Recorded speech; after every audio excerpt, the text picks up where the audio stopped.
सेरीको जति पनि बासिन्दाहरू हुनुहुन्छ है उहाँहरूलाई बधाई छ।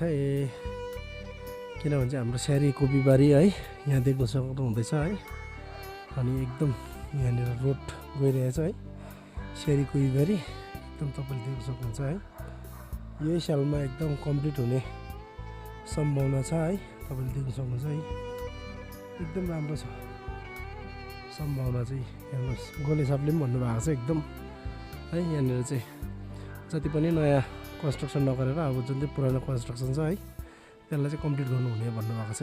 यही हो हाम्रो अब एकदमै मैले भनिहालेँ खुसीको कुरा। जुन चाहिँ हाम्रो यो माथि झोडाबाट आएको चाहिँ यहाँबाट सट्टै गएर है नाला पनि देखाइहालेँ। अनि यो माथिको रोड यो सेरी एसी लास्ट क्वार्टर गभर्मेन्ट क्वार्टर है त्यहाँदेखि यहाँ मुनिको तपाईँले देख्न सक्नुहुन्छ सट्टै घुमेर गएको छ एकदम। ल यो साथीभाइ हो ल योपालि चाहिँ तपाईँहरूले के गर्नुपर्ने कसो गर्नुपर्ने है सोचेर गर्नुहोस् है। एकदमै गोले साहबले गरिदिनु भएको छ है।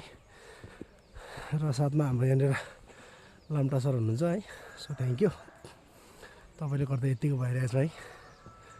अब यसमा चाहिँ कसले गर्यो के गर्यो भन्ने चाहिँ अब कुरा चाहिँ जसले आयो गयो होइन त्यो ठिकै हो। तर अब जसको अहिले हातमा यो काम छ है जसले गरेको छ उहाँकै नाम रहने छ है पछिसम्म चाहिँ मलाई त्यो लाग्छ है। अनि यो चाहिँ हाम्रो क्वार्टर भनिहालेँ मैले। अनि यहाँनिर एकदम वाटर ड्रेन एकदम राम्रोसँगले बनाउनु भएको छ। एकदम ड्रेन हेर्नुहोस् एकदम मेन चाहिँ ड्रेन हो। ड्रेनले चाहिँ एकदम राम्रो मजबुत बनाएको छ भने चाहिँ रोडलाई के हुँदैन है एकदम राम्रो बनाएको छ है। So thank you. अनि कसले के गर्यो त्यो छैन पहिला यत्रो सालसम्म है। तर अब अहिले फिलहाल चाहिँ जसले जे गरेको छ है उसको चाहिँ गुण गाउँछ है लास्टसम्म नै पछिसम्म नै। हाम्रो घरको भयो है बाजे बोजू है जति पनि छ है उहाँले चाहिँ गुण गाउनुहुन्छ देख्न सक्नुहुन्छ है। सो थ्याङ्क यू भन्न चाहन्छु।